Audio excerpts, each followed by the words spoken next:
আরে আমার নবী যখন এক একজন করে কালেমার দাওয়াত দিতে শুরু করলো, মক্কার বেঈমান কাফেররা আল্লাহর নবীর বিরোধিতা করতে শুরু করলো। না না, মুহাম্মদের আর ছাড় দেওয়া যায় না। মুহাম্মদ দিয়ে একজন একজন করে কালেমার দাওয়াত দিয়া মুসলমান বানায় ফেলতেছে। মুহাম্মদরে যদি আমরা এমনি এমনি ছেড়ে দেই, গোটা আরবের মধ্যে মুহাম্মদ দ্বীনের দাওয়াত প্রচার করে ফেলবে। না না, মুহাম্মদকে ছাড়া যাবে না। মুসলমান ভাড়া আমার, মক্কার বেঈমান কাফেরদের মধ্য থেকে অন্যতম যারা ছিলেন আবু জাহেল, উতবা, শাইবা, একজন আরেকজনের ডাক দিয়া কই চিন্তার কারণ নাই, টেনশনের কারণ নাই। কারণ মুহাম্মদ যাদেরকে দাওয়াত দেয় তারা সামাজিকভাবে কোনো দামি লোক না, মূল্যবান কোনো লোক না। গরিব গুড়াবাড়ে দাওয়াত দেয়, গোলাম এবং গোলামের সন্তানরা দাওয়াত দেয়। অতএব টেনশনের কোনো কারণ নাই। কেউ কি দেখছনি মুহাম্মদের কাছে মক্কার কোনো সর্দার মাতাব্বর কালেমা পড়ছে? না না, মুহাম্মদের নিয়ে টেনশন করার কারণ নাই। মুসলমান ভাড়া আমার, কিন্তু খেয়াল করার বিষয় হলো আল্লাহর নবী মুহাম্মদুর রাসূলুল্লাহ সাল্লাল্লাহু আলাইহি ওয়াসাল্লাম যখন কিছুদিন গেল নবীজির কাছে মানুষ কালেমা পড়ে মুসলমান হইল। দিন যায় মক্কার বেঈমান কাফেররা নবীর দাওয়াতে তেমন বিরোধিতা করে না, কারণ ধনাঢ্য শিল্পপতি কোনো ব্যক্তি কালেমা পড়ে না। তাই বইলা আবু জাহেল, উতবা, শাইবার মেজাজ তেমন গরম। আমরা সমাজে সামাজিক একটা প্রথা আছে, মাদ্রাসায় পড়ে কেডা কই গরিবের সন্তান, মাদ্রাসায় পড়ে কেডা কই রিক্সা চালা, বেন চালা তাদের সন্তান। বেঈমান কাফেররা আমার আপনার নবীকে উপাধি দিয়েছে আল আমিন, বিশ্বাসী। আমার নবীকে মক্কার বেঈমান কাফেররা এতটা মোহাব্বত করতেন যে মাত্র আল্লাহর নবী মুহাম্মদুর রাসূলুল্লাহ সাল্লাল্লাহু আলাইহি ওয়াসাল্লামকে বয়স 40-এর কোটায় উপনীত হওয়ার পর আমার মালিক নবুয়ত দান করলেন, রিসালাত দান করলেন, তখন থেকেই মক্কার বেঈমান কাফেররা আপনার আমার নবী মুহাম্মদুর রাসূলুল্লাহর বিরোধিতা করতে শুরু করলেন। কথা বলেন ঠিক কিনা? এর পূর্বে আল্লাহর নবীর কাছে মক্কার বেঈমান কাফেররা তাদের ধনভাণ্ডার যেগুলো ছিল নবীজির কাছেই না আমানত রাখতেন। কেন? এটা বিশ্বাস করতেন আবু জাহেল, আবু লাহাবের কাছে রাখলে আমানতের নড়চড় হইতে পারে, কিন্তু মুহাম্মদুর রাসূলুল্লাহর কাছে আমানত রাখলে এটার কোনো নড়চড় হবে না। কারণ মুহাম্মদ আল আমিন, বিশ্বাসী, সত্যবাদী। তাই বলে মক্কার বেঈমান কাফেররা তাদের ধনভাণ্ডার, তাদের সম্পদ, উপটৌকন আইনা নবীজির কাছে জমা রাখতেন। যে মাত্র আল্লাহর নবী নবুয়ত পাইলেন তখন থেকেই মক্কার বেঈমান কাফেররা নবীজির বিরোধিতা করতে শুরু করলো। কথা বলেন ঠিক কি? আপনারা কম বেশ সকলেই জানেন আমার নবী ছোট সময়তেই ছিলেন অত্যন্ত বিনয়ী একজন মানুষ, অত্যন্ত নম্র ভদ্র একজন মানুষ। আমার নবী একটা ইবাদতের জন্য একটা জায়গা, একটা স্থান নির্ণয় করে নিলেন। সেই স্থানটার নাম হলো হেরা গুহা। বলেন কি গুহা? আলোচনায় মনোযোগ আছে তো আপনাদের? বাচ্চা যারা আছো বাবারা, তোমরা মাঝখান থেকে কথা বলবা না, মনোযোগ সহকারে কথা শুনো। আমি আপনাদের এই এলাকায় এর আগে কখনো আসি নাই, এরপরে কখনো আসবো কিনা তাও জানি না। যেহেতু আসছি কিছু কথা বলি, মনের কান দিয়ে শুনবেন ইনশাআল্লাহ। নবীজি হীরা গুহার মধ্যে ইবাদত করেন, ধ্যানমগ্ন অবস্থায় বসা থাকে। একদিনের ঘটনা, গভীর রজনীতে আল্লাহর নবী যখন হেরা গুহা থেকে বের হয়ে চলে যাচ্ছেন, নবীজিকে পিছন থেকে কে যেন ডাকে, ইয়া মুহাম্মদ সাল্লাল্লাহু আলাইহি ওয়াসাল্লাম। নবীজি পিছনে তাকাইলেন না। আরেকবার ডাক দেওয়া হয়, নবীজি পিছনে তাকান নাই। আর স্বাভাবিক হইতে এটা একটা নবীজির সুন্নাহ, যদি গভীর রজনীতে আপনাকে পিছন দেখতে গিয়ে কেউ ডাকে, আপনি তখন ডাকে সাড়া দিবেন না, দিলে আপনার বিপদ আসতে পারে। আল্লাহর নবী সেই নিয়ম অনুযায়ী সামনের দিকে হাঁটতেছেন। চতুর্থবার যখন আবার ডাক দিলেন, ইয়া মুহাম্মদ সাল্লাল্লাহু আলাইহি ওয়াসাল্লাম, আল্লাহর নবী পিছনের দিকে তাকায় দেখে বিশাল দেহওয়ালা একজন ব্যক্তি, যার দুইটা পা জমিনে, মাথাটা আসমানে আরশে আজিম পর্যন্ত লেগে রয়েছে, মাথাটা বিশাল আকৃতির, বিশাল দেহের একজন ব্যক্তি। নবীজিকে সালাম দিলেন। জিব্রাইল তখন শুধুমাত্র সবেমাত্র আল্লাহর নবীর সাথে প্রথম সাক্ষাৎ, প্রথম দিদার লাভ করলেন। বলেন আল্লাহু আকবার। মুসলমান ভাইরা আমার, জিবরাইল আমিন আল্লাহর নবীর কাছে আইসা সামনাসামনি দাঁড়ায়া নিজের পরিচয় তুলে ধরলেন, মুহাম্মদ, আমি হলাম আপনার মালিক রব্বুল আলামিনের পক্ষ থেকে, আমার নাম হলেন জিবরাইল। আজকের পর থেকে ধারাবাহিকভাবে আপনি যতদিন জমিনের মধ্যে বেঁচে থাকবেন, আমি জিবরাইল আপনার কাছে ওহী নিয়ে আসব। অতএব আপনি টেনশন করবেন না, কান্না করবেন না। মহান মালিক আপনাকে এই মুহূর্তে নবুয়ত এবং রিসালাত দান করেছে। সুবহানাল্লাহ।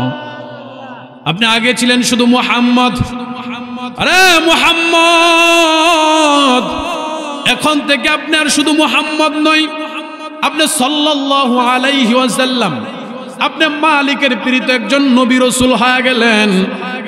নবীজি বলেন আলহামদুলিল্লাহ, আলহামদুলিল্লাহ। এবার জিব্রাইল ওহী নবীজির উপর অবতরণ করতে শুরু করলেন। জিব্রাইল বলেন, হে মুহাম্মদ পড়ুন, ইকরা। নবী বলেন, আনা বিকরিব, আমি পড়তে জানি না। আবার বলা হলো ইকরা, পড়ুন। নবী বলেন, আমি পড়তে জানি না। আবার বলা হলো মুহাম্মদ আপনি পড়ুন। নবী বলেন, আনা বিকরিব, আমি পড়তে জানি না। কারণ কি পড়বো? আপনি তো আমারে কিছুই বলেন না, আপনি তো শুধু বলতেছেন ইকরা, পড়ুন, আপনি পড়ুন। যখন জিবরাইল আমিন চতুর্থবার পড়তে শুরু করলো, ইকরা বিসমি রাব্বিকাল্লাযী খালাক, আল্লাহর নবী এবার সাথে সাথে একটা নিয়ে 5 আয়াত পড়ে ফেললেন। আল্লাহু আকবার। এবার জিবরাইল আশ্চর্য হয়ে বলেন, মুহাম্মদ প্রথম নাম্বার বললাম পড়ুন, আপনি পড়তে জানেন নাই। দ্বিতীয়বার পড়তে পারলেন না, তৃতীয়বার পড়তে পারলেন না, চতুর্থবার কেমন করে পড়তে শুরু করলেন, 5 আয়াত পড়ে ফেললেন। আল্লাহর নবী আবার ডাক দিয়া কয়, জিবরাইল প্রথমবার আপনি বলেছেন পড়ুন, আমি কি পড়বো বুঝতে পারি নাই। দ্বিতীয়বার বলেছেন পড়ুন, আমি কিছুই বুঝতে পারি নাই। তৃতীয়বারও একই কথা বলেছেন। যে মাত্র চতুর্থবার বলেছেন ইকরা বিসমি রাব্বিকাল্লাযী খালাক, পড়ুন আপনারা মহান রবের নামে যিনি আপনাকে সৃষ্টি করেছে। এই জন্য আমি আমার রবের নামে পড়তে শুরু করলাম। সুবহানাল্লাহ। আমার আপনার নবী মহাগ্রন্থ আল কুরআনের তিলাওয়াত পাইলেন, সবক পাইলেন, নবুয়ত পাইলেন, রিসালাত পাইলেন। নবীজির তিলাওয়াত পাইয়া, রিসালাত পাইয়া নবীজির শরীরটা ওহী প্রথম প্রথম নাজিল হওয়ার কারণে আল্লাহর নবীর শরীরটা জোরে কম্পিত হয়ে গেছে। আমার আপনার নবী কম্পিত শরীর নিয়ে নিজের হুজরার ভিতরে ঢুকে গেছে। মা খাদিজা রাদিয়াল্লাহু তাআলা আনহার ডাক দিছে, রে খাদিজা জলদি করে আমাকে একটা চাদর দ্বারা, কম্বল দ্বারা আবৃত করে দাও, ডেকে দাও। মা খাদিজা কথা বলেন নাই, নবীজিকে একটা চাদর দ্বারা আবৃত করে ফেললেন, কম্বল দ্বারা ডেকে ফেললেন। আল্লাহর নবী ঘুমের ঘোরে বিভোর হয়ে গেল। মধ্য রজনীতে নিঝুম রাত্রিতে জিবরাইল আমিন আবার নবীর কাছে আসছে, ও মুহাম্মদ আর ঘুমাইবেন না, আমি তো আপনাকে কিছুক্ষণ পূর্বে বলে গিয়েছিলাম আপনি নবী এবং রাসূল হয়ে গেছেন। আরে কম্বলওয়ালা নবী, এখন আর ঘুমাইবার সময় নাই, আর ঘুমাইবেন না।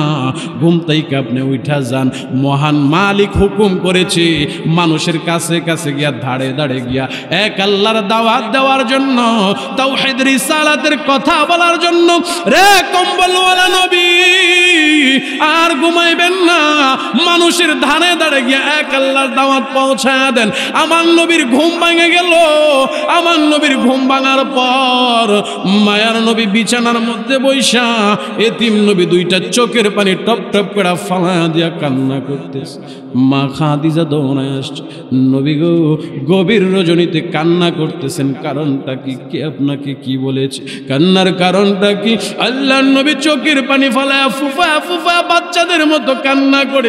মা খাদিজা অত্যন্ত বুদ্ধিমতী একজন মহিলা, ডাক দিয়া কই, নবী গো আপনি কাঁদবেন, আমি খাদিজা সহ্য করতে পারি না। বলেন না কেন কান্না করতেছেন, কান্নার কারণটা কি? আল্লাহর নবী চোখের পানি ফালায়া কান্দে আর কই, খাদিজা গভীর রজনীতে আমার কাছে জিবরাইল আসছে। প্রথম রাত্রিতে আমার কাছে জিবরাইল আইসে আমি যে নবী হইলাম, রিসালাত পাইলাম, নবুয়ত আর রিসালাতের সুসংবাদ দিয়া গেছে জিবরাইল, কিন্তু আমি তো তোমার কাছে বলতে পারি নাই। রে খাদিজা আমি মুহাম্মদের বড় ভয় হয়, আমি যে নবী হয়ে গেলাম, আমি যে রিসালাত পায়া গেলাম। এটা তো যদিও আনন্দের বিষয়, কিন্তু খাদিজা গভীর রজনীতে জিবরাইল আমার ডাইকা বলতেছেন, নবী গো আপনি এবার আপনার মালিকের পক্ষ থেকে দ্বীনের দাওয়াত মানুষের কাছে প্রচার করেন। আরে খাদিজা, আমি কেমনে রে আমার বাপ দাদার ধর্মের বিরুদ্ধে মানুষকে এক আল্লাহর দাওয়াত দেব? আমি যখন ঘুম থেকে ওইটা মানুষের কাছে গিয়া লা ইলাহা ইল্লাল্লাহ মুহাম্মাদুর রাসূলুল্লাহ এই কালেমার দাওয়াত দেব, মক্কার মানুষগুলো আমার বিরোধিতা শুরু করবে। লাতুজ জামানাতের বিরুদ্ধে যখন কথা বলবো, 360 দেবদেবীর বিরুদ্ধে যখন কথা বলবো, আমার আপন মানুষগুলো আমার সহ্য করতে পারবে না। রে খাদিজা, আমি তো নবী হয়ে গেলাম, কার দ্বীনের দাওয়াত দেব, কার কাছে দ্বীনের দাওয়াত নিয়ে যাব? মা খাদিজা ডাক দিয়া বলেন, নবী গো টেনশন করবেন না, কান্না করবেন না, চিন্তা করতেছেন কারে দ্বীনের দাওয়াত দিবেন, কার কাছে কালেমার প্রথম দাওয়াত দিবেন। নবী গো টেনশনের কোনো কারণ নাই, আমি খাদিজা আপনার হাতে হাত বাড়ায় দিলাম। নবী গো নারীদের মধ্যে প্রথম নাম্বার কালেমাটা আমি খাদিজারে পড়ায় দেন, সুবহানাল্লাহ। আরো আওয়াজ দিয়া কোন সুবহানাল্লাহ। নবীর জন্য খুশির সংবাদ না দুঃখের সংবাদ? আমার নবীর জন্য যদিও খুশির সংবাদ, কিন্তু আমার নবীর কান্না বেড়ে গেল। নবীজি চোখের পানি দ্বিগুণ ফেলতে শুরু করলো। মা খাদিজা ডাক দিয়া কয়, নবী গো আপনি নবুয়ত পাইয়া রিসালাত পাইয়া কান্না করছেন, কার কাছে দ্বীনের দাওয়াত দিবেন, কারে প্রথম নাম্বার কালেমা পড়াইবেন? আমি না আপনার হাতে কালেমা পড়া মুসলমান হয়ে গেলাম। নবী গো আমি কালেমা পড়ছি, আপনার কি মন বড়ে না, প্রাণ বড়ে না? মা খাদিজা ডাক দিয়া কয়, নবী গো এখন কেন কান্না করেন? আল্লাহর নবী ডাক দিয়া কয়, খাদিজা কালেমা পড়ছো এটা অত্যন্ত খুশির সংবাদ, কিন্তু আমি তোমার জন্য কান্দি রে খাদিজা। তুমি কেমনে রে আমি নবীরে সত্য নবী জানলা? আমি যে সত্য নবী, সত্য দিনের কথা তোমাকে বললাম, তোমার ভিতরে কি একটাবার সন্দেহ জাগে নাই?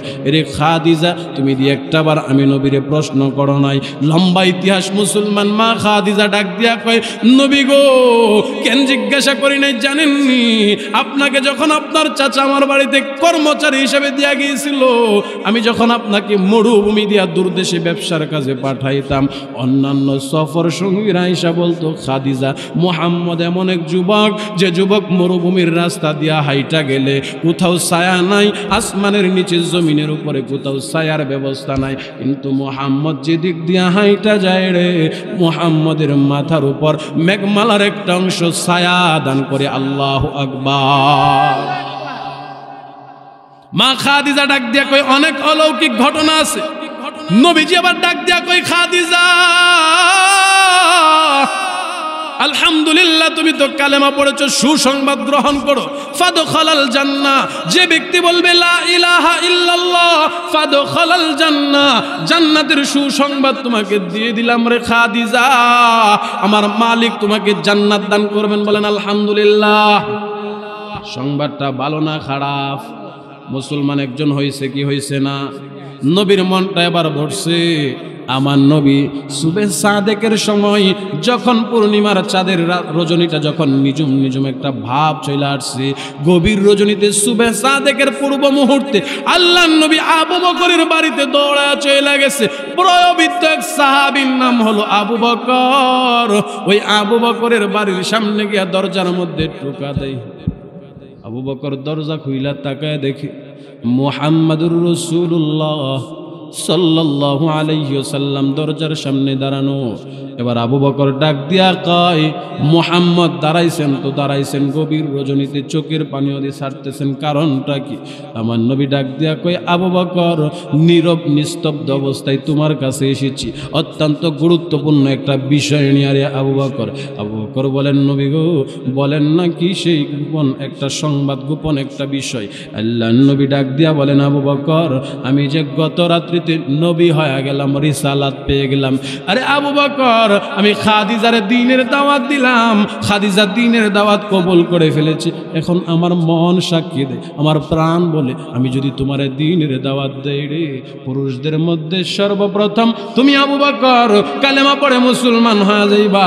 আবু বকর বলো না কালেমাটা পড়বা কিনা? আমার এতিম নবী, উম্মতের দরদি নবী ভাঙ্গা ভাঙ্গা কণ্ঠে যখন আবু বকরের দ্বীনের দাওয়াত দেয়, আবু বকর চোখের পানি ফালায়া চোখগুলো বন্ধ করে হাতটা বাড়ায়া দিয়ে আল্লাহ নবীরে ডাক দিয়া কই, নবী গো আর দেরি করবেন না। আমি আবু বকর হাতটা বাড়ায়া দিলাম, হাতে হাত রাইখা পড়ায়া দেন লা ইলাহা ইল্লাল্লাহু মুহাম্মাদুর রাসূলুল্লাহ। আল্লাহ নবী চোখের পানি ফালায়া কান্দে। নবীজি কান্নার কারণে কথা বলতে পারেন। আবু বকর ডাক দিয়া কই, নবী গো মনে চাইছে আমি আবু বকরের প্রথম নম্বর দিনের দাওয়াত দেওয়ার জন্য, প্রথম নম্বর কালেমার দাওয়াত দিলেন, আমি আবু বকর প্রথম নম্বর কালেমা পড়ে মুসলমান হয়ে গেলাম। এখন দিয়ে আপনি কান্দেন, কান্নার কারণটা কি? আমার নবী চোখের পানি ফালা কান্দে আর ডাক দিয়া কই, আবু বকর আমি আশ্চর্য হয়ে গেলাম, খাদিজা তো আমার ঘরওয়ালি, আমার সহধর্মিনী, খাদিজারে কালেমার দাওয়াত দিছি, পড়াটা স্বাভাবিক পড়ে ফেলছে, তুমি তো আমার আপন কেউ না। আরে আবু বকর পুরুষদের মধ্যে তোমারে প্রথম নাম্বার কালেমার দাওয়াত দিলাম, আর তুমি সাথে সাথে কালেমা পড়া মুসলমান হয়ে গেলা। আমি আশ্চর্য হয়ে গেলাম, তোমার অন্তরে কি কোনো সন্দেহ জাগে নাই?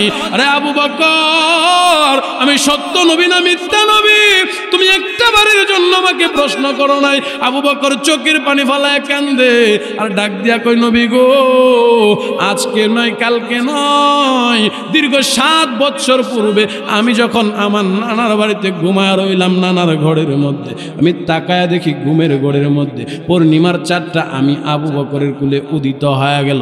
এটা ছিল একদিনের স্বপ্ন। দ্বিতীয় দিন ঘুমের ঘরের মধ্যে স্বপ্নে দেখি আকাশের পূর্ণিমার চাঁদটা আমি আবু বকরের কুলের মধ্যে উদিত হয়ে গেল।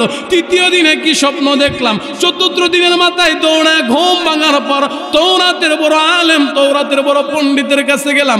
রে তৌরাতের আলেম বলো না একই স্বপ্ন দেখলাম, আকাশের পূর্ণিমার চাঁদ আমি আবু বকরের কুলে উদিত হয়ে গেল।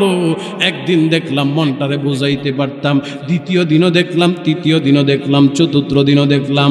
আবু বকর ডাক দিয়া বলে, রে তাওরাতের আলেম বলো না এই স্বপ্নের তাবির, স্বপ্নের ব্যাখ্যা কি হইতে পারে?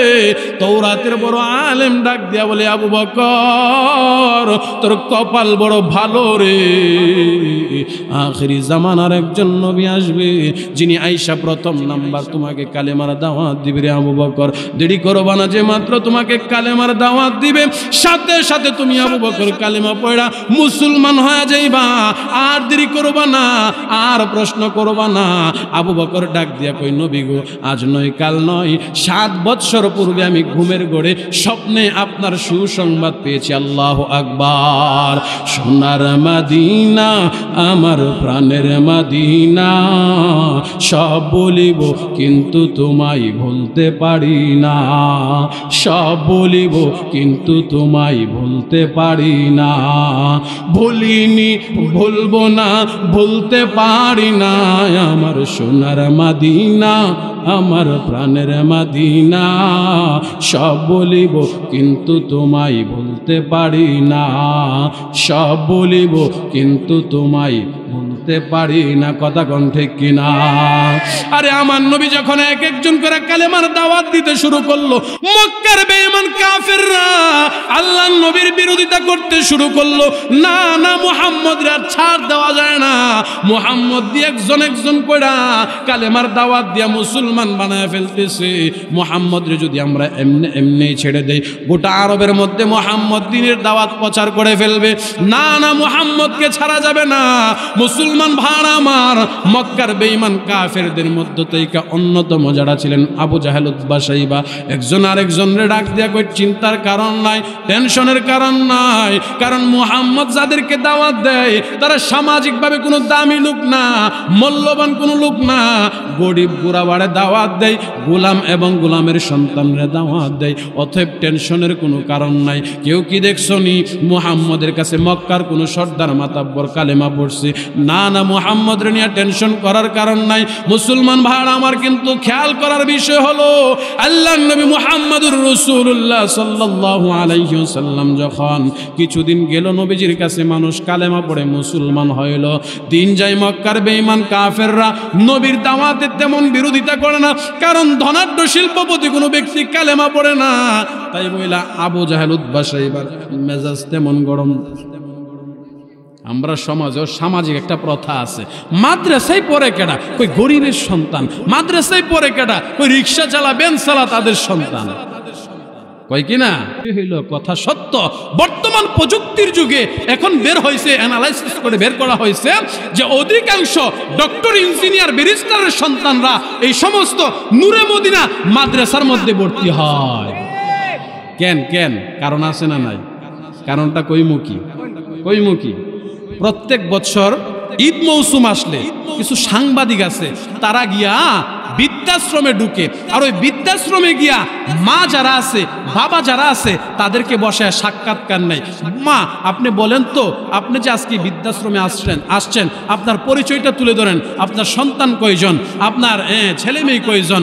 মা তখন চোখের পানি ফালায়া কান্না করে, আর এইভাবে চোখের পানি টিস্যু দিয়া মুছে আর কান্না করে, আর কয়, ও সাংবাদিক, আমার সন্তান 5 জন। মা, বলেন তো আপনার সন্তানরা কি করে? কই, আমার 2 সন্তান আমেরিকা থাকে, এক সন্তান ডক্টর, এক সন্তান ইঞ্জিনিয়ার। তো মা, আপনি বৃদ্ধাশ্রমে আসছেন কেন? মা চোখের পানি ফালায় কান্দে, কই, আমি যে বৃদ্ধাশ্রমে আসছি এটা সন্তানদের কারণে না, এটা আমার দোষে। আমি যদি 5টা সন্তানের একটা সন্তানকে আলেম বানাইতাম, আমার এই একটা সন্তান কোনোদিন ভিক্ষা করে খেলেও আমি মাকে বৃদ্ধাশ্রমে নিয়ে আসতো না, ঘরের ভিতর রাইখা ভিক্ষা করে আইনা আমাকে খাওয়াইতো। কিন্তু আশ্চর্যের বিষয় হলো, আমার 5টা সন্তান আজকে কোটি কোটি টাকার মালিক হয়ে গেছে, তাদের বিবাহ করছে শিল্পপতিদের মেয়ে, শিল্পপতির মেয়েদের কাছে আমি মার কোনো দাম নাই, তাই বইলা আমার বৃদ্ধাশ্রমে রাইখা গেছে। এখন ডাক্তাররাও বুঝে, ইঞ্জিনিয়াররাও বুঝে, যদি শেষ জামানায় হায়াতে জিন্দেগির শেষ সময়ে কয়েক মুঠ ভাত খায়া যাইতে হয়, যদি একটু সম্মান পেতে হয়, নিজের ঘরে মৃত্যু হয়, এমনটা যদি চায়, তাহলে সন্তানকে মাদ্রাসা পড়ানোর বিকল্প সুযোগ নাই। কথা কোন ঠিক কিনা? আরো জোরে কোন? মক্কার বেঈমান কাফেরদের এটাই ধারণা, মুহাম্মদ একজন গরিব মানুষ, তার কাছে গরিব গুরাবারা কালেমা পড়ছে, এটা নিয়ে দুঃখে আফসোসের কোনো কারণ। কিন্তু তৎকালীন সময় আরবে একটা বাণিজ্য মেলা হইতো। বলেন কি মেলা হইতো? আরবের মধ্যে বিশাল একটা বাণিজ্য মেলা হইতো। আর ওই বাণিজ্য মেলার মধ্যে শুধু আরবের মানুষই জমা হইতেন এমনটা নয়, বহির্বিশ্বের অনেক মানুষ আসতেন। কেউ আসতেন ব্যবসা বাণিজ্য করার জন্য, কেউ আসতেন এমনি এমনি ঘুরার জন্য। জান না আপনারা শহরে অনেক কাজে, কেউ কাজে যান, কেউ ঘুরতে যান, শহরটা দেখতে যান, এমন হয় কি হয় না? আল্লাহর নবী চিন্তা করছে, আরবের মধ্যে যে বাণিজ্য মেলাটা হয়, এই বাণিজ্য মেলার মধ্যে হাজার হাজার লোক আসবেন বহির্বিশ্ব থেকে, কই সিরিয়া, কই দামেস্ক, কই ইরাক, বিশাল দূরে দূরের মানুষকে আমি একা কেমনে জমা করবো? যেহেতু বাণিজ্য মেলায় আসবো, আমি এফাক দিয়া তাদেরকে এক আল্লাহর দিনের দাওয়াত দিয়া কালেমা পড়ায়া মুসলমান বানায় ফেলমু। জোরে কোন আল্লাহু আকবার। বুদ্ধিটা খারাপ না ভালো? এই যে আজকে আপনারা এখানে উপস্থিত হয়েছেন, এই চুনটা রসুলপুর গ্রামের এই সরাইলের অনেক মানুষ আপনারা এখানে উপস্থিত আছেন। এই শত শত হাজার হাজার মানুষকে আমার মতো ব্যক্তি ঘরে ঘরে গিয়া দাওয়াত পৌঁছানো সম্ভব? আজকে যে জায়গায় আপনারা একত্রিত হয়েছেন, এখানে দাওয়াত দেওয়াটা সহজ না কঠিন? নবীর চিন্তা চেতনা হইল, মক্কার আন্তর্জাতিক বাণিজ্য মেলাটার মধ্যে আমি যদি মানুষের একসাথে দিনের দাওয়াত দিয়া দেই, আর তারা যদি কালেমা পড়া মুসলমান হয়া যার যার এলাকায় পৌঁছায়া মানুষের দিনের দাওয়াত দেয়, তাহলে আমি নবীর নবুয়তের দায়িত্বটা পালন হয়া গেল। এই খবরটা একজন মুনাফিক আবু জাহেল উতবা সাইবার কাছে গিয়া পৌঁছায় দিচ্ছে। এই আবু জাহেল উতবা সাইবা, তোমরা তো মুহাম্মদের নিয়ে চিন্তা করো না, তোমরা কি জানো মুহাম্মদ কি এক সিদ্ধান্ত নিয়েছে? মুহাম্মদ মনে মনে কি এক মনোভাব নিয়েছে? বলে না, জানি না। মুহাম্মদ চিন্তা করেছে, মুহাম্মদের সুন্দর দেহ, সুন্দর আকার আকৃতির এই বডি নিয়া, এই চেহারা নিয়া মুহাম্মদ মক্কার কাবা চত্বরে দাঁড়ায়া দাঁড়ায়া বহির্বিশ্বের যে বাণিজ্য মেলায় লক্ষ লক্ষ মানুষ আসবে, তাদেরকে কালেমার দাওয়াত দিবে, এক আল্লাহর কথা বলবে। আবু জাহেল কই, কথা তো অত্যন্ত গুরুত্বপূর্ণ। মুহাম্মদ যদি বাণিজ্য মেলার মধ্যে শত শত মানুষের কালেমার দাওয়াত দেয়, আর মুহাম্মদের কালেমার দাওয়াত পড়া যদি বহির্বিশ্বের মানুষরা যার যার গন্তব্যে চলে যা, তাইলে আমি আবু জাহেল আর উতবা সাইবা কেমনে ঠেকায় রাখবো? ঠেকানো সম্ভব? অতএব মুহাম্মদ যেন দিনের দাওয়াত না দিতে পারে সেই রাস্তা খুইলা ধরো। রাস্তা কি? নওজোয়ান যুবকদেরকে ভাড়া করে আনছে। বলেন মুরব্বীদেরকে ভাড়া করে আনছে? জুরে কন, আওয়াজ দিয়া কন। এই নওজোয়ান যুবকদেরকে ভাড়া করে আনছে। এটা কি শুধু মক্কার আবু জাহেল উতবা সাহেব আনতো, না আমরা সমকালীন আবু জাহেল উতবা সাহেবারও নবযুগের এই তরুণ যুবকদের কাঁধে ভর করে কোরআনের বিরোধিতা করে, আলেমদের বিরোধিতা করে, আল্লাহ আল্লাহর রাসূলের বিরোধিতা করে? কথা কোন ঠিক কিনা? এমন মুরব্বীদেরকে দিয়া কোরআনের বিরোধিতা করায় না, নওজোয়ান রক্ত গরম যুবকদেরকে দিয়া কোরআনের বিরোধিতা করায়। কথা কোন ঠিক কিনা? তাহলে বোঝা গেল এটা আজকের নতুন না, 1400 বছর পূর্বেও এই ধারাটাই ব্যবহার করতেন নওজোয়ান যুবকদের মাধ্যমে। মক্কার বেঈমান কাফেররা আল্লাহর নবীর বিরুদ্ধে লেলিয়ে দিল। মক্কার পয়েন্টে পয়েন্টে প্রত্যেকটা গেইটে গেইটে নওজোয়ান যুবকরা দাঁড়ায় রয়েছে। বহির্বিশ্বের মেহমানরা ঢুকে প্রত্যেকটা মেহমানের কর্ণকহরে একটা আওয়াজই পৌঁছায় দেয়, এই বহির্বিশ্বের মেহমান, জানো আমাদের আরবের বাণিজ্য মেলায় একজন পাগল আছে, নাম তার মুহাম্মদ, বাবার নাম আব্দুল্লাহ, সে নিজের নবী দাবি করে। সাবধান, সে নবী না, সে পাগল। জুরে কোন নাউজুবিল্লাহ, আওয়াজ দিয়া কোন নাউজুবিল্লাহ। সে পাগল, আমার নবী কি পাগল? কথা কোন। বহির্বিশ্বের মেহমানরা যখন কাবা চত্বরে বাণিজ্য মেলার ভিতর ঢুকে, চতুর্দিক থেকে একটাই আওয়াজ, মুহাম্মদ পাগল, মুহাম্মদ পাগল। বহির্বিশ্বের যারা আসছিল তাদের মধ্যে একটা আশ্চর্যবোধ কাজ করলো, কিরে মুহাম্মদ পাগল, এই কথাটা একজন আর দুইজনে কইলে বুঝতাম, আর হট্টগোলের ভিতরে কইলে বুঝতাম, কিন্তু এই কথাটা তো এইভাবে বলা হয় না। জায়গা জায়গায় দাঁড়ায় এক একজন ব্যক্তি বিশেষ বলতেছে মুহাম্মদ পাগল। কে সেই মুহাম্মদ? 5-7জন একত্রিত হইয়া নবীকে দেখার জন্য সিদ্ধান্ত গ্রহণ করছে। বলেন আল্লাহু আকবার। মানুষের কিছু স্বভাবের মধ্যে এটা একটা স্বভাব, যেই জিনিসে বাধা বেশি, যেই জিনিসে নিষেধ বেশি, সেই জিনিসে আকর্ষণ বেশি। 5-7জন মিলা কই পাগল। মুহাম্মদ যদি পাগল হয়ে থাকে, পাগলটা ছোট না, বড় একটা পাগল। আগামী বছর মক্কায় আসি না না আসি বলতে পারি না, আসছি যেহেতু পাগলটার একটা বারের জন্য দেখা যায়। 5-7জন নবীজির কাছাকাছি গেছে। আপনারা খেয়াল করে দেখবেন, আপনাদের চুলটা রসুলপুর যদি কোনো পাগল থাকে, তাদের মধ্যে একটা কোয়ালিটি, একটা গুণ থাকে। হয়তো পাগল আপনারা লাঠি দিয়া দৌড়ানি দিব, আর নয়তো বাড়ি মারবো, আর নয়তো আপনার হাতে কিছু থাকলে টান দিয়া ফালাইয়া দিব, আর নয়তো অনর্থকে কিছু কইব। এটা কি পাগলের একটা কুট নাম্বার? বলেন এটা কি পাগলের একটা? আমরা যারা এখানে আছি কেউ কি পাগল কাউরে কইবেন? কেন? ওই পাগলের যে নিশানা এটা কি নাই কারো মধ্যে বিদ্যমান না।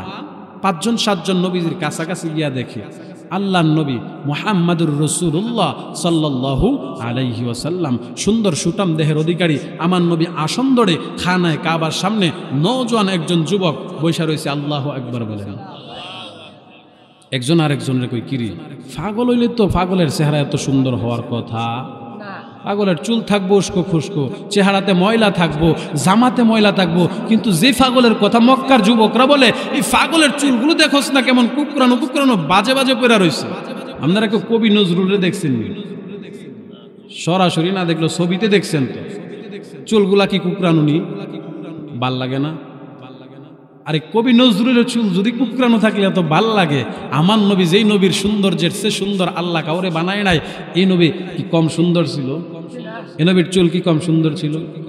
মুসলমান ভাইরা আমার, একদিনের ঘটনা, নবীজির দুধমা হালিমাতুস সাদিয়া রাদিয়াল্লাহু তাআলা আনহা আল্লাহর নবীকে প্রায় 4 বছর লালন পালন করার পর শেষ দিন যেদিন মা আমেনার কাছে নবীজিকে সঁপে দিয়ে আসবেন, এমন সময় মনের অজান্তে একটা কথা বের হয়ে গেল, আরে আমেনা, গোটা তায়েফের জমিনে আমি ঘুরলাম, বিচরণ করলাম, তোমার সন্তান মুহাম্মদের মতো সুন্দর কোন সন্তান আমি দেখি নাই। আল্লাহু আকবার। মা আমেনা ডাক দিয়া কয়, হালিমা তুমি গ্রামের মানুষ, গ্রাম ছাড়া অন্য কোথায় যাও নাই? আরে হালেমা, তুমি গ্রামে বসবাস করেছো, গ্রামের অবস্থা তুমি জানো। হালেমা তুমি গ্রামের কথাটা বললাম, আমি আমেনা মক্কার চতুর্দিকে ঘুরলাম, মক্কার অলিতে গলিতে ঘুরলাম, মক্কার রাজধানীতে ঘুরলাম, কিন্তু আমি আমার সন্তান মুহাম্মদের মতো সুন্দর এমন কোন বাচ্চা দেখি নাই। আল্লাহু আকবার। এবার আল্লাহ পাক রব্বুল আলামিন দেখেন কি দেখেন না? আল্লাহ ডাক দিয়া বলে, জিব্রাইল হালেমা বলে তায়েফে দেখে নাই, আমেনা বলে মক্কায় দেখে নাই। জিবরাইল তুমি বলো তো আমার বন্ধুর বর্ণনাটা, বন্ধুর সৌন্দর্যের প্রশংসাটা। জিবরাইল আমিন ডাক দিয়া কই প্রভু গো, আসমান জমিন নবমণ্ডল ভূমণ্ডল বহু ভ্রমণ করেছি, আপনার বন্ধু মুহাম্মদুর রাসূলুল্লাহর মতো এত সুন্দর আকার আকৃতিওয়ালা কোনো মানব আমি দেখি নাই। আল্লাহু আকবার। আমার আল্লাহ ডাক দিয়া বলেন জিবরাইল দেখো নাই, কথার মধ্যে একটা কিন্তু থেকে যায়। দেখি না মানে কি দেখতেও পারে, পরে থাকতেও পারে, ঠিক কিনা থাকতেও পারে। আল্লাহ কয় জিবরাইল দেখি নাই কথায় কোনো সমাধান আসে না। জিবরাইল আমি আল্লাহ আবার বলি, হালেমা বলছে তায়েফে দেখে নাই, আমেনা বলছে আরবে দেখে নাই, তুমি বলছো পৃথিবীতে দেখো নাই। কিন্তু আশ্চর্যের বিষয় হলো আমি মহান মালিক আমার বন্ধু মুহাম্মদুর রাসূলুল্লাহর মতো সুন্দর আকার আকৃতি দিয়া পৃথিবীর মধ্যে কোনো মানবী সৃষ্টি করি নাই। আল্লাহু আকবার। আমি সৃষ্টি করলে না দেখতা, আমি তো এমন সুন্দর আকার আকৃতির মানুষ তৈরি করি নাই। মক্কার কাবা চত্বরে নবীজি সুন্দর সুটাম দেহনে অবসাম বেঈমান কাফের বহির্বিশ্ব থেকে যারা আসছিল, একজন আরেকজনের কয় এত সুন্দর চেহারাওয়ালা ব্যক্তিটা পাগল হইতে পারে না। না না, তাকায় দেখ, পাগল যেন ঠোঁটগুলো নাড়া নাড়া, কি যেন মিট মিট মধুর কণ্ঠে ভাঙা ভাঙা কণ্ঠে পড়ে রে। আর একটু আগায় দেখ, পাগল তো কাউরে দৌড়ানি দেয় না, পাগল তো সুন্দর সুটাম দেহের অধিকারী, মুচকি মুচকি হাসি দেয়, মাঝে মাঝে আমাদের দিকে কেমন করে মায়া করে থাকায়। একটা আরেকটার কয় আরেকবার আসি আর না আসি, এবার যেহেতু আসছি ওই পাগলটার ধারাধারি কাছাকাছি গিয়া দেখি পাগল কি যেন জবান দিয়া পড়ে। মুসলমান ভাই আমার, পাগলের কয়েকটা কোয়ালিটির মধ্যে একটা কোয়ালিটি খেয়াল করে দেখবেন, পাগল এমন কিছু কথা বলে যেই কথা আগেরটার সাথে পিছেরটার মিল নাই। জোরে কোন ঠিক কিনা? শোনা বন্ধু তুই আমারে, হ্যাঁ আচ্ছা আমার জানে মুরব্বিল জজবা আছে, আল্লাহ হায়াতে তাইয়্যিবা দান করে বলেন আমিন। যখন পড়ে কই আলহামদুলিল্লাহি রাব্বিল আলামিন, মিলছে নি আগেরটার পরেরটা? মিলছে, শুনছেন নি? আগে কইছে শোনা বন্ধু তুই আমারে, পরে কইছে আলহামদুলিল্লাহি রাব্বিল আলামিন। মিললো? এটা মিললো? হ্যাঁ, এই কথা যে কইব হ্যাঁ কি সুস্থ কইবেন না পাগল কইবেন? বেঈমান কাফেররা একজন আরেকজনের কই কিরে মুহাম্মদ এত সুন্দর কথা কয়, শুধু কথা কয় এমনটা না, ছন্দে ছন্দে কথা কয়। আল্লাহু আকবার। কুল আউযু বিরাব্বিন নাস মালিকিন নাস ইলাহিন নাস। আছে না নাই মিল? والشمس وضحاها والقمر إذا تلاها والنهار إذا جلاها। মিল আছে না নাই? একটার পর একটা যখন ছন্দে ছন্দে মিলে, একটা আরেকটারে কয় যে মানুষটা এত সুন্দর চন্দ্রে ছন্দে মিলে এক কথা কয় রে, এ মানুষটা কোনোদিন পাগল হইতে পারে না। এ মুহাম্মদ, মক্কার নওজোয়ান যুবকরা আমাদেরকে বলছে তুমি নাকি পাগল। না না, তুমি তো পাগল না, এবার আমরা তোমার কাছে হাত বাড়াইয়া দিলাম রে, তুমি সত্য নবী, তুমি সত্য, তুমি হক। এবার তুমি হাতে হাত রাইখা আমাদেরকে কালেমা পড়াইয়া দাও, লা ইলাহা ইল্লাল্লাহু মুহাম্মাদুর রাসূলুল্লাহ। কালেমা পড়ায় মুসলমান হয়ে গেল। নওজোয়ান যুবকরা, বহির্বিশ্বের মেহমানরা এক একজন কালেমার দাওয়াত নিয়ে যার যার এলাকায় চলে গেছে। এবার দিনের দাওয়াত মিশন শুরু হয়ে গেল। মক্কার আবু জাহেল, উতবা, শাইবা একটা আরেকটারে কই কি কয়, কইতাম নি কি কয়? খারাপ লাগতেছে, শেষ করে দিমু না? শেষ করে দেই। মুহাম্মদ যে মেলার মধ্যে একজন আরেকজনের দাওয়াত পৌঁছায়া দিল, এই দাওয়াত দি তারা তাদের বাড়িতে গিয়া পৌঁছায়া দিতেছে। আরে মুহাম্মদ তো একা করে ওই এলাকায় যাওয়া সম্ভব ছিল না। এ আবু জাহেল, উতবা, শাইবা করলেটা কি? একটা আরেকটারে কয় 2 মাস ব্যাপী মেলা আর চালানোর দরকার নাই, 15 দিনের ভিতর মেলা সমাপ্তি করো। কারণ মুহাম্মদ যেমনে কালেমা পড়ানো শুরু করছে, যদি মোটামুটি 2 মাস সময় পা, তাইলে মুহাম্মদের হাতে হাত রাখা সবাই কালেমা পড়া মুসলমান হয়ে যাইব। আমাদের ধর্মের লোকার পাওয়া। মুসলমান ভাইরা আমার, আল্লাহর নবী মুহাম্মদুর রাসূলুল্লাহর এই দাওয়াতটা বন্ধ করার জন্য 15 দিনের মাথায় মেলা বন্ধ হয়ে গেল। আল্লাহর নবী মুহাম্মদুর রাসূলুল্লাহকে মক্কার বেঈমান কাফেররা বাধা দিয়া পারে না। আবু জাহেল উতবা শাইবা একটা আরেকটারে কয়, ও আবু জাহেল দুষ্টা তো তোমারই কয়, আমার কেমনে কই? তুমি যুবকরে শিখাইয়া দিছো মুহাম্মদ রে পাগল কইতো, শত শত যুবক মিলা মুহাম্মদ রে পাগল কইছে, আর ওই বহির্বিশ্বের মেহমানরা ওই পাগল দেখার জন্য গিয়া কালেমা পড়ে মুসলমান হয়ে গেছে। এবার আবু জাহেল উতবা শাইবা আবু লাহাব মেজাজ গরম, কাবা চত্বরে প্রতিদিন বিকালবেলা বসতো, চাদর বিছায়া বৈশা একটা মিটিং করতো, আর মিটিংয়ের মধ্যে বৈশা শরাব পান করতো, নেশা সেবন করতো, আর কার বাড়িতে কি গন্ডগোল হয়েছে, কার বাড়িতে কি চলছে এগুলো নিয়ে আলোচনা করতো। এমন সমাজের নেতা আমরা সমাজে আছে না নাই? নিজের ঘরের খবর নাই, ফরের গল্লে টানাটানি করে আছে না নাই? কম না বেশি? আমি কইছি না আপনারা কইছেন?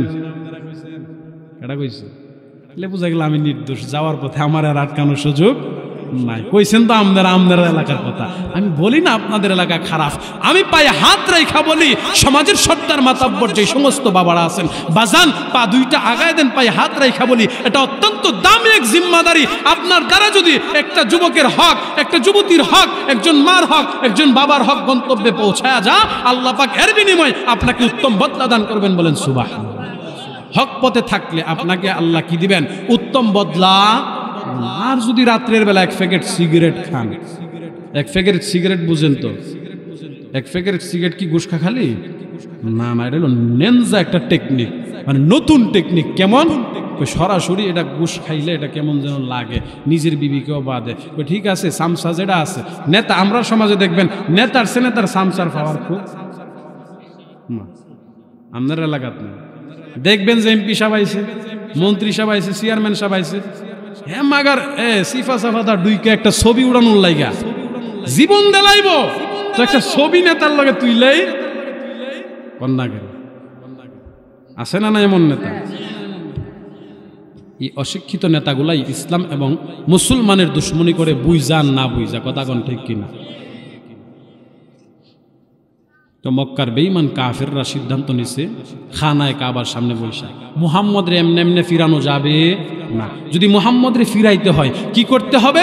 মুহাম্মদের দ্বীনের দাওয়াত, মুহাম্মদের বিরোধিতা করা বন্ধ করা সম্ভব না। মুহাম্মদ তো নীরবে নীরবে দাওয়াত দিয়া শত শত মানুষকে কালেমা পড়ায় তার পক্ষে নিয়ে গেছে। এখন মুহাম্মদের টুকা দিবা, মুহাম্মদের পক্ষের লোক উল্টা প্রতিবাদ করব। একটা সময় মুহাম্মদ একা ছিল, নির্যাতন করা গেছে, এখন আর সুযোগ নাই। তাহলে কি করা যায়? আবু জাহেল উতবা শাইবা চিন্তা কইরা সে সিদ্ধান্ত নিছে যে মুহাম্মদরে আমরা কয়েকটা প্রশ্ন করব। বলেন কি করব? মুহাম্মদরে কয়েকটা প্রশ্ন করব, যদি মুহাম্মদ এই প্রশ্নগুলোর জবাব দিতে পারে আমরা মুহাম্মদের সত্য নবী মনে করব, আর যদি মুহাম্মদ এই প্রশ্নের জবাব না দিতে পারে আমরা মুহাম্মদরে আটকায় ফেলব। প্রশ্ন যে করবা, কেডা করবা? এমন বুদ্ধিমান ব্যক্তি কেডা আছো? দাঁড়াও। প্রত্যেকে কয় আমাদের মধ্যে তো কেউ নাই। আবু জাহেল উতবা শাইবা সবাই সিদ্ধান্ত নিল, আমরা যেহেতু কেউ পারবো না, আমাদের মদিনার মধ্যে যারা বসবাস করে, তৎকালীন সময়ের পণ্ডিত যারা ছিলেন, তওরাতের বড় বড় আলেম, তারা মক্কায় বসবাস করতেন না, মদিনায় বসবাস করতেন। একজন ওইটা ডাক দিয়া কয়, আবু জাহেল, যদি প্রশ্ন করতে হয়, মুহাম্মদকে আটকাইতে হয়, আমাদের প্রশ্ন দ্বারা মুহাম্মদকে আটকানো সম্ভব না। মুহাম্মদকে আটকাইতে হইলে মদিনার বড় বড় পণ্ডিতদের কাছ থেকে কয়েকটা প্রশ্ন নিয়ে আসো। প্রশ্ন করার জন্য দুইটা বিষয়, দুইটা প্রয়োজন, দুইটা জরুরত থাকে। একটা বিষয় হলো, আপনি যদি কাউরে প্রশ্ন করতে চান, ওই প্রশ্ন করার পূর্বে এই প্রশ্নের জবাব আপনাকে জানা জরুরি। আমি আপনারা জিজ্ঞাসা করলাম 4 আর 6 কত? বলেন 4 আর 6 কত? আমি যদি মনে করি 4 আর 6 11, আপনি যদি কোন 11, তাহলে আমার তো এটাই মানতে হবে। এই প্রশ্নটা কি? যদি কাউরে আটকানোর জন্য হয়, কাউরে ঠেকাইবার জন্য হয়, এটা হলো এক শ্রেণীর প্রশ্ন। দ্বিতীয় প্রকৃতির দ্বিতীয় শ্রেণীর প্রশ্ন হলো, আপনি যদি কিছু জানার জন্য হয়, কিছু বুঝার জন্য হয়, বিনয়ের সাথে জানা, বিনয়ের সাথে বুঝা। যেমন হুজুর ফরজ জানেন না, গোসলের ফরজ জানেন না, এমন মুসলমান আমরা সমাজও নাই। হ্যাঁ, বয়স 70-80 হয়ে গেছে, হুজুর ফরজ জানে না, গোসলের ফরজ জানে না। আছে না নাই? আছে না নাই? এরপরে যারা জানছেন, কাদের কাছ থেকে? কাদের কাছ থেকে জানন? কথা কন না কেন? আলেমদের কাছ থেকে জানন। কিন্তু জানার একটা সিস্টেম আছে না? বিনয়ের সাথে জানা। এর জন্য আপনি পূর্বে জানতে হবে এমনটা না, কিন্তু আমরা সমাজের সিস্টেম তো ব্যতিক্রম। কেমন ব্যতিক্রম? দেখবেন যে দোকানের গদিতে বসা, দোকানের চেয়ারে বসা, ইমাম সাহেব সামনে হাইটা যাইতেছে, এনে ডাক দিছে, মৌলভী সাহেব। মৌলভী সাহেব পিছনে তাকায় দেখে তিনিও একজন গণ্যমান্য ব্যক্তি। জি চাচা। মৌলভী সাহেব, ব্যবসা বাণিজ্যের ব্যস্ততার কারণে অজুর ফরজটা জানি না, গোসলের ফরজটা জানি না, একটু শিখাইবেননি? আমি আপনাদের সুস্থ বিবেকের কাছে প্রশ্ন করি, এটা কি আদব হইল না বেয়াদবি? বলেন আদব কোনটা ছিল? মৌলভী সাহেব ইমাম সাহেব আপনি সালাম দিবেন, দিয়া মুসাফা করা প্রয়োজন বোধে আপনার নিজের গদিতে বসাইবেন, আর নইলে অন্য গদিতে বসায় একটু জায়গা দিয়া আপনি সম্মানের সাথে কথা বলবেন। ও সম্মানের সাথে কথা বলতো, বাবারে বাবা, আমরা সমাজে বউ তালাক দিলে 3 কথা, কয় কথা? নাম নেন আরো বেশি, কয় কথা? 3 কথা। কিন্তু ইমাম সাহেবের তালাক দিতে গেলে আর বাদ দিতে গেলে 3 কথা লাগে। জোহর পড়াইছে, বইলা দিছে হুজুর, আসরের পরে আপনি কি? ইমাম সাহেব জিজ্ঞাসা, চাচা ও সভাপতি সাহেব, হাজি সাহেব, আমার যে বাদ দিলেন কারণটা কি? বাজান এটা একটু কইন না। হ্যাঁ না হুজুর, আর কোয়ার দরকার নাই, আপনারা বলছি আসরের সময় যেন আপনার আর এলাকাত না দিই, আপনি যান না। আছে না নাই? আসতে কইলেন আপনারা, এটা আপনারা ঠিক কইলো ঠিক, না কইলো ঠিক। ইমামদের বিরোধিতা করে কিনা? এক মুসল্লি খেয়াল করে দেখবেন বিরোধিতাটা কোন সময় করে? যখন বয়সটা একবারে ভাত্তকে পৌঁছায় গেছে। আগের নামাজি না, এখন ব্যবসা বাণিজ্য আর করতে পারে না। আমরা সমাজের অধিকাংশ মুরব্বীরা আছে, দেখবেন যে দেখা হইলে কইব, হুজুর আই পড়ছি, কই আইছেন? কই মসজিদে আই পড়ছি। আপনি ব্যবসা বাণিজ্য, হুজুর সব ছাইরা দিছি, আর দরকার নাই, আর দরকার নাই। ও চাচা আপনি ছাইরা দিছেন কেন? কই না হুজুর, ব্যবসা বাণিজ্য আর দরকার নাই। আমি আপনাদের সুস্থ বিবেকের কাছে প্রশ্ন করি, চাচা ব্যবসা ছাইরা দিছে না চাচারে ব্যবসা ছাইরা দিছে? বুঝেন না কেন? আগে 500 টাকা নোট দিলে ভাঙায় দিতে পারতো যথারীতি, এখন 500 দিলে কাস্টমাররে 700 রিটার্ন দেয়। সন্তানরা কয়, আব্বা আপনার ব্যবসা করার দরকার। আমরা এমন মুসলমান, আমাদের হায়াতে জিন্দেগির সময়টা আমাদের আল্লাহরে এমনভাবে দেই। মসজিদের দান বাক্স চিনেননি? ওরে চিনেননি? মসজিদের মুয়াজ্জিন যারা আছে তাদের লগে যোগাযোগ করবেন, দেখবেন যে প্রতি জুমাই কিংবা প্রতি মাসে মসজিদের দান বাক্স থেকে সেম এমন কিছু তেনা তেনা কয়েকটা টাকা পাওয়া যায়। আরে কথা কন না কেন? কি কাইল হয়ে গেছেন গা? আওয়াজ দেন, ব্যাটারি পাওয়ার থাকলে আওয়াজ জুড়ে দিতে হইব। এমন তেনা মার্কা কিছু টাকা থাকে, এই টাকাগুলা মনে হয় জিব্রাইলে দিয়া যা, জিন্নাতরা দিয়া যা, না আমরার মতো ইনসানরাই দে। হ্যাঁ, এই যে টাকাটা দিল, এই টাকাটা কোনো কাজে লাগে না। লাগে? আমরা এমন একটা সময় বাজান, আমাদের সময়টা আল্লাহরে দেই, যে সময়টা কোনো কাজে আসে না। উজু করছি, হাত ধুইছি, মুখ ধুইছি কিনা মনে নাই, নাকে পানি দিছি, কানে পানি দিছি কিনা, মাথা মাসা করছি কিনা মনে নাই, বেতর পড়তে গিয়া পড়তেছে নফল, এমন পেস লাগে কি লাগে না? আমরা এমন একটা সময় গিয়া কি করি? মসজিদের সময় দেই। একজন মুরব্বী সেই প্রকৃতির, জোয়ান কালে সময় দেওয়ার সময় তার নাই, বৃদ্ধাকালে মসজিদে গেছে, সন্তানদের কথা, বিবির কথা, সামাজিকতা চিন্তা করে। ওই সামাজিকতা কেমনে? ওই সামাজিকভাবে চিন্তা করছে, বয়স তো 50-60 হয়েছে, এখন যদি মারা যায়, আমার মৃত্যুর পরে তো সাথে সাথে সমালোচনা শুরু হইব, বুড়াটা মরছে, জীবনে নামাজ পড়লো না। ও না, এখন আর নামাজ ছাড়া সম্ভব। শুরু করে দিছে নামাজ পড়া। কি করছে? শুরু করে দিছে। 2 দিন 4 দিন যাইতে যাইতে মোটামুটি একটু ইজি হয়েছে, নামাজ পড়তে গিয়া ইমাম মুসল্লিদের সাথে একটু কি হয়েছে? ইজি হয়েছে। হঠাৎ করে একদিনের ঘটনা, মসজিদের বারান্দার মধ্যে বৈশা দেখবেন, বারান্দার মধ্যে বসা দেয় হাজি সাহেব, আপনার তো একটা বাবুই আলাদা, বসা দিয়া দেয় হাতের মধ্যে। কি লাগে? কি লাগে? হ্যাঁ, ইমাম সাহেব রুম থেকে দৌড়ায় আসছে, মরাটা এতদিন আইসিন না, ভালো হয়েছিল, এখন কই থেকে এই গজব আল্লাহ কই থেকে বাড়াই? চাচা কি হয়েছে? চাচা ইমাম সাহেব আল্লাহর করে ধুলা, মানে কলজাটা ফাইটটা যাইতেছে গা, আল্লাহর করে ধুলা। আরে নর্ধম গর্ধম, আল্লাহর করে ধুলা ইমাম সাহেব করতো কি? উচিত তো ছিল হায়াতে জিন্দেগিতে একদিন তার মসজিদ ঝাড়ু দেওয়ার সৌভাগ্য হয় নাই, তুমি ঝাড়ুটা হাতে নিয়া, নিজের হাতে ঝাড়ু দিয়া মসজিদটারে পরিষ্কার করে তোমার কলব পরিষ্কার করতে বলেন সুবহানাল্লাহ। হযরতে আবু বকর সিদ্দিক রাদিয়াল্লাহু তাআলা আনহু মসজিদে নববীর মুয়াজ্জিন ছিলেন না, কিন্তু ইতিহাস সাক্ষী দেয় সবার পূর্বে মসজিদে নববীর ভিতরে ঢুকতেন, মসজিদ সাফাই করতেন। মুসল্লিরা বের হয়ে গেলে মসজিদে আবু বকর সিদ্দিক মসজিদে নববী তালা মারা নিজ কামরায় নিজ বাড়িতে যাইতেন। এই জন্যই তো আল্লাহর নবী বলেন, যেই কাজ করলে দিল পরিষ্কার হয়, দিল সাফ হয়, সেই কাজ আবু বকর করতেন। এই জন্যই তো আবু বকরের মাকাম আল্লাহর কাছে সবচেয়ে বেশি। সুবহানাল্লাহ। এজন্যই তো 15 বছরের মুসল্লি, 20 বছরের মুসল্লি, 10 বছরের 5 ওয়াক্ত নামাজের মুসল্লি এখনো গীবত ছাড়তে পারি না, সমালোচনা ছাড়তে পারি না, অন্যের হক নষ্ট করা থেকে বিরত থাকতে পারি না। একটাই কারণ যে কাজ করলে অন্যের হক গীবত সমালোচনা থেকে বাঁচা যায়, তো মসজিদ পরিষ্কার করলে সেই মসজিদ পরিষ্কার আমরা করতে পারি না। কথা কোন ঠিক কিনা? ঠিক কিনা? জন্য মসজিদ পরিষ্কার করলে লাভ আছে না নাই? মুরব্বী মোটামুটি কি হয়েছে? খারাপ লাগতেছে, চলবো কি? কতক্ষণ? আরো জোরে এখন কতক্ষণ? জোরে এখান পর্যন্ত পৌঁছাইবেন, তেনা কইব যে পরের হুজুর একটু পরে নেই, হুজুর চালাইতেছে চলতেছে ভালোই, আর যদি চলবো তাহলে কইব যে পরের হুজুর তাড়াতাড়ি নেই, মাঠ মনে গেছে, মাঠ গেছে না আছে, আগের চেয়ে কম না বেশি? চলবো তো ইনশাআল্লাহ। মোটামুটি কি হয়েছে যেন? ইজি হয়েছে, ফ্রি হয়েছে। তো ইমাম সাহেব জুমায় বয়ান করছে, মসজিদে যারা প্রবেশ করে, যারা 5 ওয়াক্ত নামাজ জামাতে পড়ে, আল্লাহ তাআলা তাদের উপর রহমত সাকিনা বরকত নাজিল করে। কিন্তু রহমত নাজিলের একটা ধারা, একটা পদ্ধতি আছে। কি পদ্ধতি? সর্বপ্রথম আল্লাহ তাআলা সবার উপর ডাইলা দেয় এমন না, প্রথম নাম্বার রহমতটা নাজিল হয় ইমাম সাহেবের উপর, এরপরে রহমতটা ইমাম বরাবর যিনি দ্বারা তার উপর গিয়া। এই যে কথাটা, এই যে মুরব্বী হাজী সাহেব নতুন মুসল্লি মোটামুটি মসজিদে আইসা যায়, কি হয়েছে? অভ্যাস হয়েছে, বাড়িতে গিয়া বউরে কই, এই বিবি তাড়াতাড়ি বিয়াই যে হস্তাইকে আমার একটা নামাজের মুসল্লা দিছিল, কই জলদি করে দে। বিবি কি নামাজের মুসল্লা দিয়ে কি করবেন? কয়েকটা জায়গা রাখবো। ওই জায়গা তো জীবনে অন্যেরটা ঠেইলা কম রাখছেন না, ওহনার কই বিদ্যা বয়সে জায়গা রাখবেন, ওই মসজিদে রাখবো। ওই মসজিদে কি জায়গা রাখার জায়গা? ওই তুই যদি জানতে তুই আল্লাহর ওলি হইতি। বিবি কয়, আমনে কত নাম্বার আল্লাহর ওলি? এটা আমি যতটুকু জানি সমাজের আর কেউ জানে? ফির যে কত বড় ফির এটা সমাজের মানুষ তত জানে না যতক্ষণ ঘরের বউ। এবার মুরব্বী কি হয়েছে?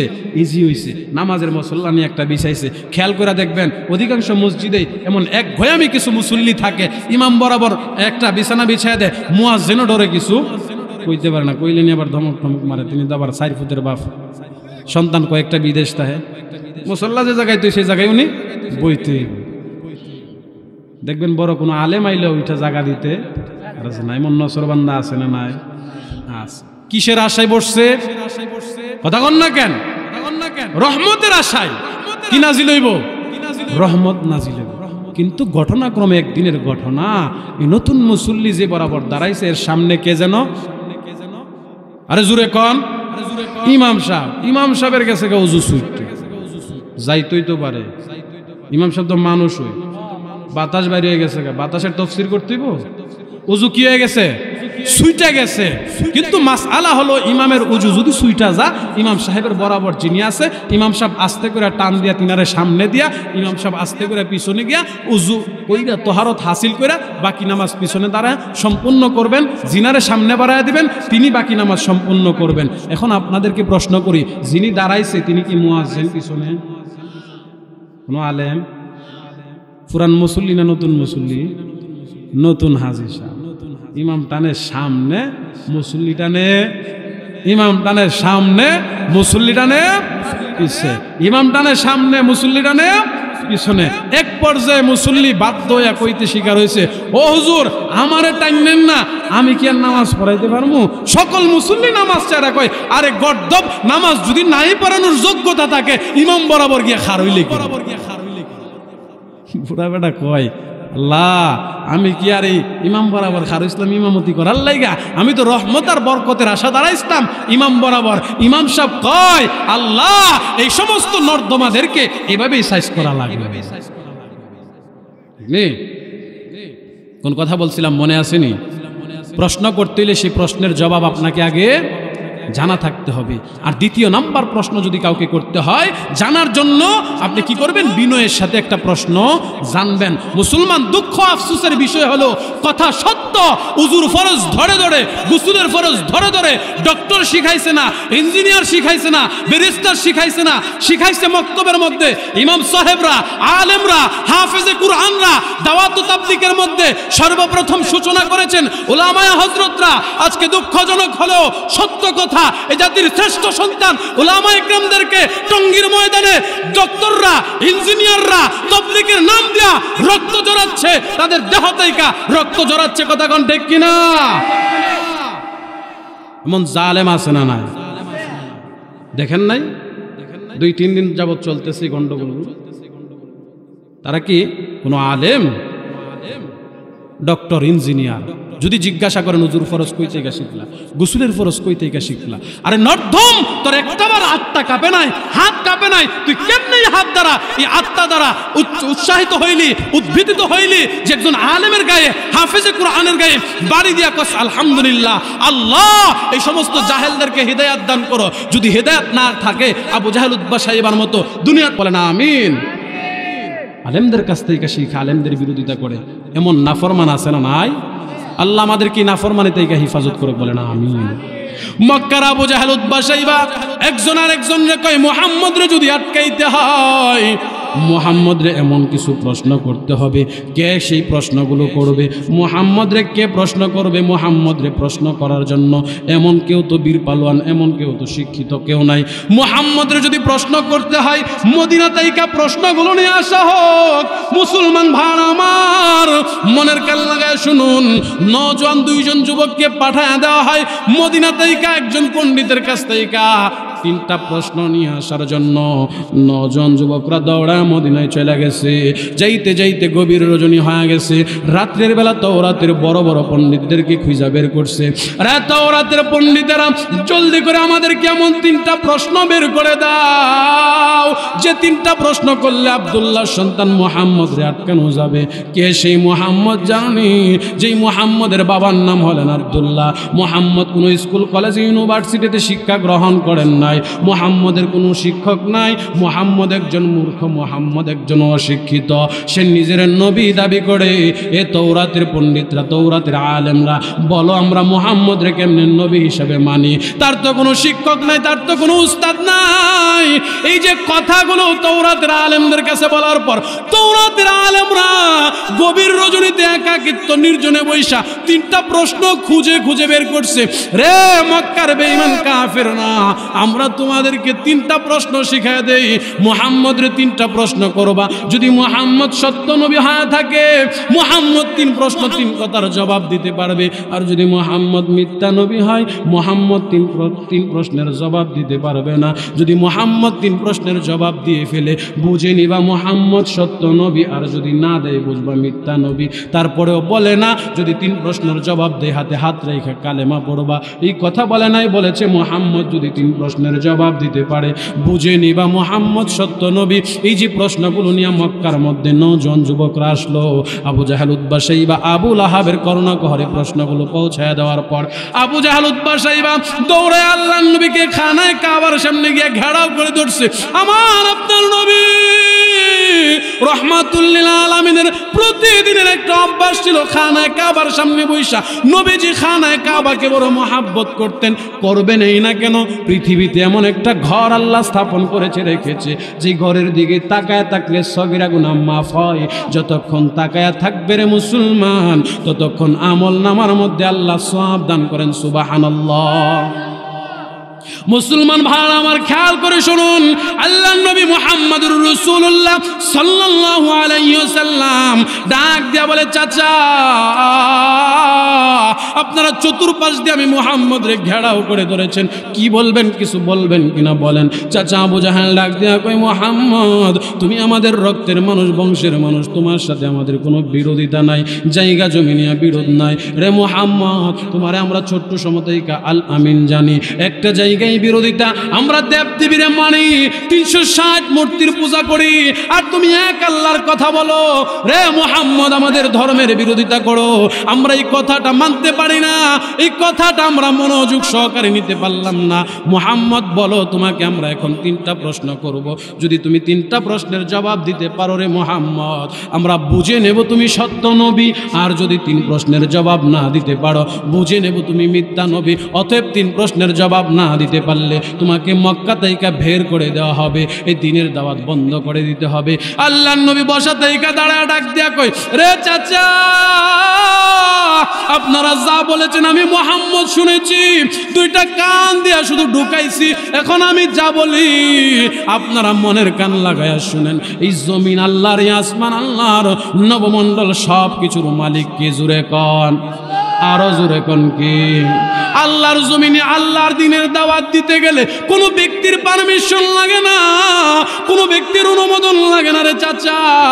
এই জমিন আপনার বাবার নয়, এই জমিন আপনার নয়, এই জমিন যে মালিকের, ওই মালিকের দাওয়াত এই জমিনের মধ্যে প্রচার করব চাচা গো।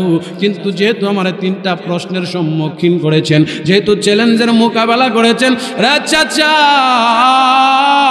চ্যালেঞ্জ যদি গ্রহণ না করি বোঝা যাবে আমার মধ্যে দুর্বলতা আছে। চাচা, সেই অনুপাতে আমি আপনার চ্যালেঞ্জ গ্রহণ করলাম। আবু জাহেল বলে, মুহাম্মদ বলো তাহলে সময় কতক্ষণ? রে চাচা, আমার 24 ঘন্টার সময় দেওয়া হোক, আমি 24 ঘন্টার সময়ের মধ্যে তোমাদেরকে জানা দেব, 3 প্রশ্নের জবাব দিয়া দেব। নবীজি 24 ঘন্টার সময় নিলেন। জোরে কোন কত ঘন্টা? আপনাদের ধারণা কি জিবরাইল আসমান থেকে নবীর কাছে আসতে 24 ঘন্টা এত সময় লাগে? না না, জিবরাইল আমিন কয়, আমার আল্লাহ 600 নূরের পাখা দান করছে, আমি কোনোদিন 600 নূরের পাখা ব্যবহার করি নাই। একটা পাখা মারার পরে আমি আসমান জমিন নবমণ্ডল ভূমণ্ডল সব ভ্রমণ করতে পারি। আল্লাহু আকবার। কিন্তু নবী যে 24 ঘন্টার সময় নিছেন, কারণ আছে না নাই? আরো জোরে কন, এই জায়গার মধ্যে উম্মতের শিক্ষা আছে না নাই? কেমন শিক্ষা? নবী কয়, উম্মত কারো কাছ থেকে যদি কোনো কিছু ধার নাও, সময়টা একটু লম্বা করে নিবা। জোরে কোন কি কইরা?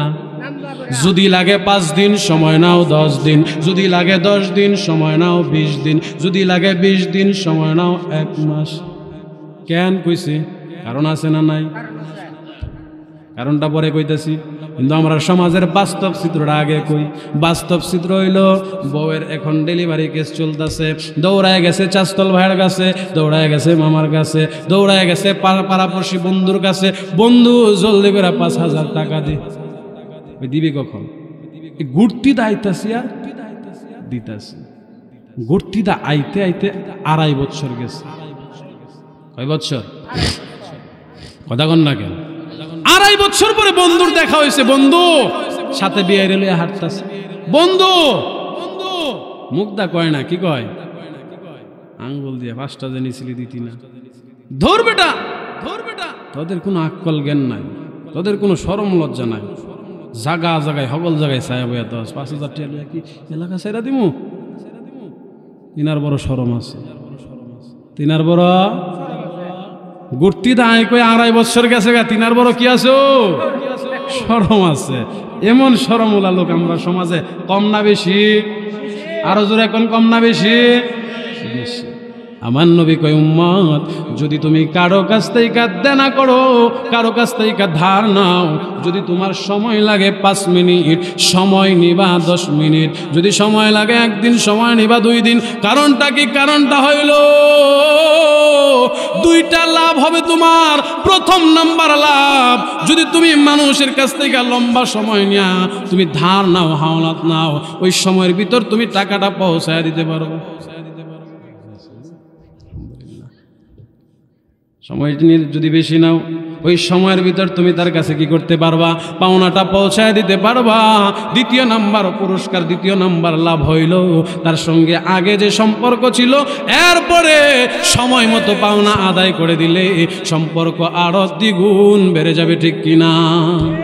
মুসলমান ভাই আমার খেয়াল করে শুনুন, মুসলমান মনের কান লাগায় শুনুন, আল্লাহ নবী মুহাম্মদুর রাসূলুল্লাহ সময় নিয়েছে 24 ঘন্টা।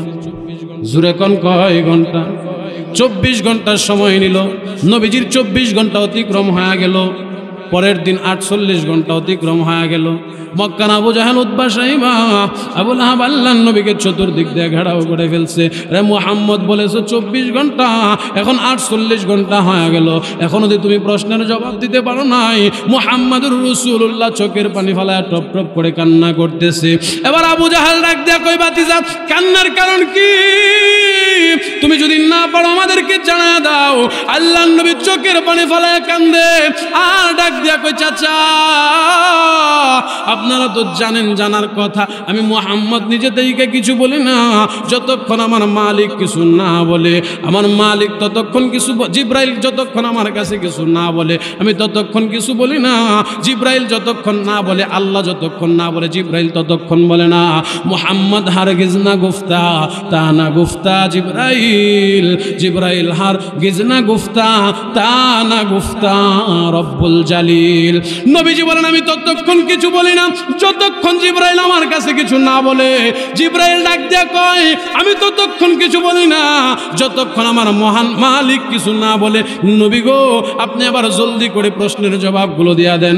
আল্লাহ নবী ডাক দিয়া কই, চাচারা ধৈর্য হারা হবেন না, কিছুক্ষণ সময় দেন, আমি আপনাদেরকে প্রশ্নের জবাব দিয়ে দিতেছি। এমন করে 2 দিন চলে গেল, 3 দিন চলে গেল, প্রায় 14 দিন অতিক্রম হয়ে গেল। আল্লাহ নবী মুহাম্মদুর রাসূলুল্লাহ সাল্লাল্লাহু আলাইহি ওয়াসাল্লামের কাছে জিব্রাইল আসে না, ওহী বন্ধ হয়ে গেছে। আল্লাহ নবী চোখের পানি ফেলা গুনগুন গুনগুন করে কান্না করে। আল্লাহ নবী গুনগুন গুনগুন করে কান্না করে, কারণ চতুর্দিকে একটাই আওয়াজ, মুহাম্মদের আল্লাহ মুহাম্মদ রে ভুইলা গেছে। যদি ভুইলা না যাইতো রে, 14 দিন হয়ে গেল, এখন যদি মুহাম্মদের আল্লাহ মুহাম্মদের কাছে জিব্রাইল রে পাঠায় না।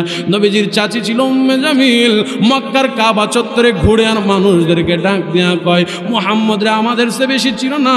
জি মুহাম্মদ, জি মুহাম্মদ এক আল্লাহর কথা কয়।